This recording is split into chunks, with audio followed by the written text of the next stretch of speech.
Good afternoon, girls. Yesterday we have seen what is pulse code modulation, right? Now, today we will see the next concept called pulse width modulation. Pulse width modulation is also called as pulse duration modulation because in pulse width modulation, the width or the time duration or the time delay of the wave will be changed. So, hence, it can also be called as pulse duration modulation. It's a method of reducing average power which is delivered by electrical signal. Now, electrical signal may be in the form of either voltage or current. Okay. Now, PWM is a method of reducing average power which is delivered by either voltage or current effectively by chopping it into discrete parts. That means by dividing large values into smaller ones. The average value of voltage or current is fed to the load and it is controlled by turning the switch on and off between supply and load at fastest rate. Okay. In this case, the modulating signal may vary with time of occurrence of the leading and trailing edge. If you observe, this is the wave representation. First one is sine wave, second one is high frequency carrier wave. Now, you have to know the difference between leading and it is not trailing edge. Now, leading edge means this one from where the wave actually starts, and trailing edge means this one. Okay, leading edge means exactly this one, this one, this one, and trailing edge means this one. Okay, now you can see in the third signal the difference. Carrier signal has fixed amplitude and fixed width, pulse width. If you consider each and every cycle as a pulse, it has fixed amplitude and fixed width. But in third wave, that is PWM output, amplitude is fixed but width is changing. You can observe that. Okay. The theory behind pulse width modulation is, now let us consider a sinusoidal signal and a periodic pulse train of carrier signal having constant amplitude and width. Now we consider the trailing edge for variation according to the modulating signal. For the positive half cycle of the modulating signal, the duration of each pulse increases at trailing edge. What happens? 2 points are very important. For the positive half cycle modulating signal, in the modulating signal, the duration increases at trailing edge. For negative half cycle of modulator signal, the duration of each pulse decreases from trailing edge. So in PWM, width is variable according to the trailing edge. But the PWM has a long duration therefore there is a considerable rise in power. What is saying? PWM has a long duration for changing of width from trailing to leading edge or leading to trailing edge. Therefore, there will be a considerable rise in power that contains no information. Even though the power is increased, if there is no information, then that is not useful, and therefore it is not used in transmission point of view. And PWM has mainly two components which decides the behavior. One is duty cycle, one is frequency. You already know the definition of duty cycle. On time plus off time by on time plus off time by on time minus off time.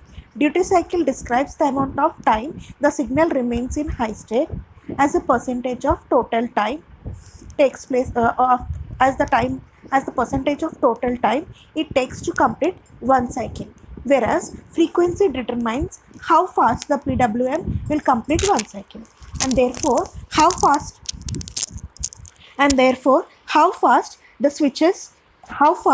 it switches between high and low states. The below circuit or figure explains about the generation of PWM waves and also about the different blocks present in it. What are the different blocks present? Comparator, sawtooth generator and modulator. Once again we will review what are the important points. Since it has long duration and considerable power, it is not used in transmission purpose. And the two main components are duty cycle and frequency.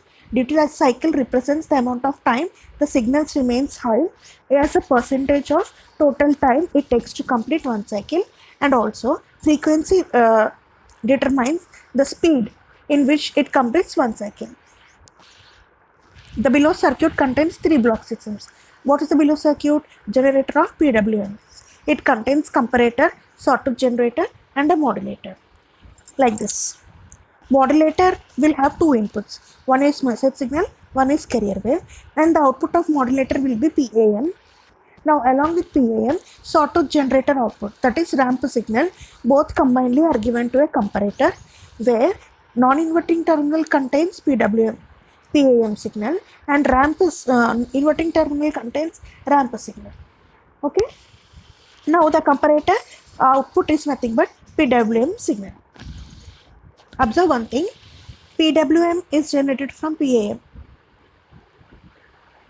Working of this. Consider the modulating signal as one of the input to comparators, non-inverting terminal. Another input to comparator near inverting terminal will be the sawtooth wave, which acts as a sampling signal. Now these two signals will be passed to a comparator to produce PM waves. Hence the output of comparator will be directly PWM. The PWM's leading edge will remain constant, but trailing edge will vary accordingly. The output of comparator remains high as long as the modulating signal's amplitude will be greater than the sawtooth wave or ramp signal. This is the common working of comparator using op-amp. You know already. This is the figure representing detection of PWM or demodulation of PWM. It contains pulse generator, ramp generator, reference pulse generator, clipper, and a low pass filter, and in between you can see one adder. Now, the demodulation circuit contains the following blocks. We have already seen in the figure. Now how it will work? Initially, PWM waves contains noise and it is passed through pulse generator to remove the noise and regenerate the original PWM. Later, it is applied to ramp generator and reference pulse generator. What ramp generator will do? It will generate the ramp output. The output of ramp generator is ramp signal whose slope. The slope of the ramp signal will be constant and it will be proportional to width of pulse width modulation pulses systems. The output of reference generator has constant amplitude and width, but it will have a fixed delay time. Here also these two are main important points. The output of ramp generator will be a ramp signal whose slope is constant and it will vary proportional to the width of PWM. The output of reference generator will have constant amplitude and width with a fixed time delay. And the reference pulses will have trailing edge corresponding to leading edge of regenerator. Sorry, spelling is wrong. Regenerator. PWM in order to have a fixed time delay. What he is telling? Pulses will have trailing edge corresponding to leading edge of regenerator output, so that PWM will have fixed time delay. The outputs of both ramp and regenerated circuit will be added. The amplitude of reference signal changes according to the height of the ramp signal. Now he is describing about amplitude of reference signal. How it will change? It changes according to the height of ramp signal. Then the signal is passed. Both the signals are added and they will be passed to a clipper circuit whose output will be desired PWM waves. Now clipper circuit means it will not generate any wave in terms of positive and negative half cycles. It will have either only the positive half cycles or only negative half cycles. In the beginning, when you here the PWM signal is not located in negative phase. That means this is due to the clipper block. It clips the output or it clips the PWM waves only to the positive phase, or you can also shift it to negative phase. This is all about pulse width modulation.